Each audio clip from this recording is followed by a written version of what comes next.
Tan Sri menyebut soal DNB dan option SWN melibatkan equity dipegang oleh telco. Ini hasil daripada polemik yang pernah kita bincangkan sebelum ini.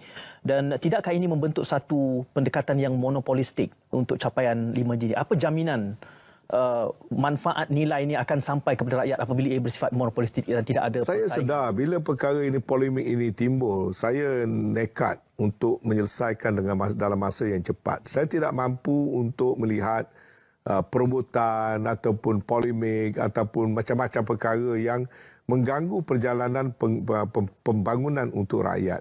Dan itulah yang kita lakukan, di mana saya dan juga termasuk juga Menteri Keuangan dan sebagainya telah membuat engagement yang ekstensif dengan wakil-wakil rakyat, dengan ahli parlimen, dengan pembangkang, dengan kerajaan, dengan semua syarikat-syarikat telco, dengan mereka-mereka yang pakar tentang apa yang diperdebatkan, sama ada kita patut menggunakan single wholesale network ataupun multi wholesale network system ataupun dual wholesale network yang menjadi perdebatan.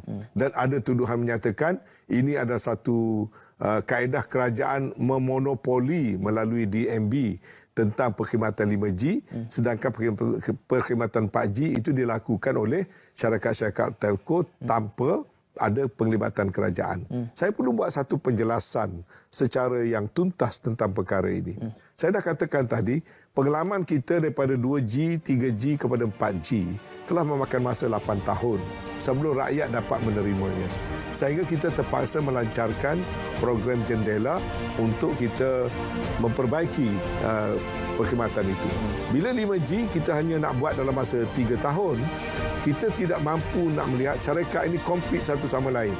Cuba bayangkan pada 5G ini kena ada banyak menara.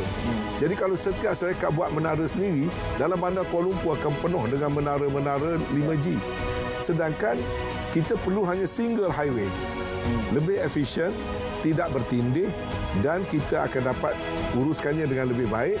Jadi itulah lahirnya konsep single wholesale network, di mana DNB tidak monopoli. DNB cuma single provider in term of infrastructure.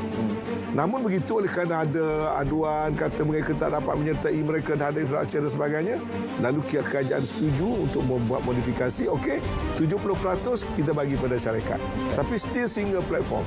DNB sahaja yang akan menguruskan soal infrastruktur, soal membina highway. Syarikat kena compete perkhidmatan kepada rakyat. Bila syarikat compete perkhidmatan, mereka lebih efisien. Rakyat akan untung. Begitu juga bila infrastruktur itu kita sediakan oleh satu syarikat, kos dapat kita bawa lebih rendah. Bila kos infrastruktur rendah, kita harap rakyat juga mendapat perkhidmatan 5G pada harga yang lebih rendah.